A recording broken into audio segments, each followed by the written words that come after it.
News 18 India.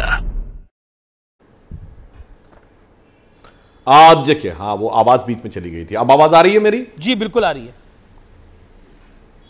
हाँ अमीर जी, देखिए इसमें कहीं कोई संदेह रह गया है क्या? राहुल गांधी जी की यात्रा शुरू हुई पूर्व से पश्चिम की ओर, वो बंगाल के दरवाजे पर पहुंचती है और ममता बनर्जी जी जैसे वो शुरू होती है, पहले मायावती जी का स्टेटमेंट आता है कि वो इंडी के साथ नहीं रहेंगी। आगे बढ़ते हैं, बंगाल के दरवाजे पे पहुंचती है, ममता बनर्जी जी कह देती है हम बंगाल में गठबंधन नहीं रखेंगे। उसके बाद आम आदमी पार्टी पंजाब में घोषणा कर देती है कि वो सारे अपने अकेले लड़ेगी।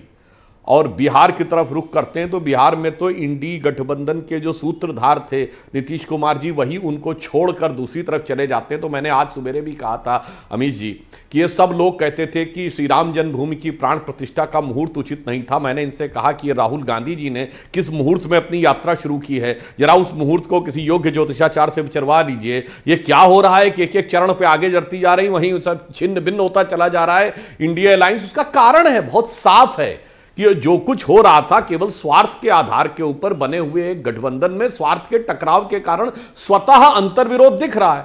और अभी जो भ्रष्टाचार के आरोप की बात है, मैं सिर्फ ये कहना चाहूंगा, दो दलों के ऊपर बात है ना, जेएमएम और लालू प्रसाद यादव जी। मैं दर्शकों को याद दिलाना चाहता हूं, इस देश के इतिहास में एक ही उदाहरण है जिसमें सुप्रीम कोर्ट में साबित हुआ कि केंद्र की सरकार रिश्वत देकर बचाई गई। 1994 झारखंड मुक्ति मोर्चा रिश्वत कांड, पीवी नरसिम्हा राव की सरकार, सांसदों ने पैसा लिया और पैसा बैंक अकाउंट में डिपॉजिट कर दिया, 1-1 करोड़ रुपए लेकर। सुप्रीम कोर्ट में साबित हो गया। तब क्या भाजपा थी या मोदी जी अमित शाह जी का नाम भी सुने थे कभी?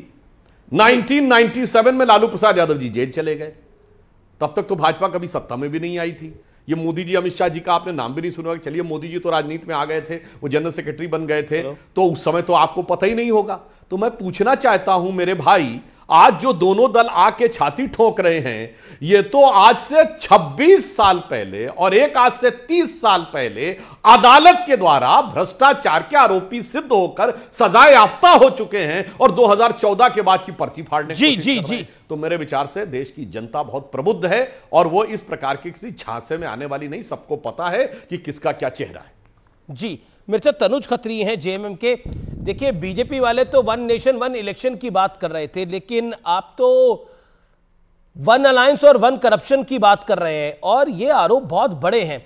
41 घंटे मुख्यमंत्री गायब रहे एक स्टेट के और 41 घंटे के बाद वो प्रकट हुए।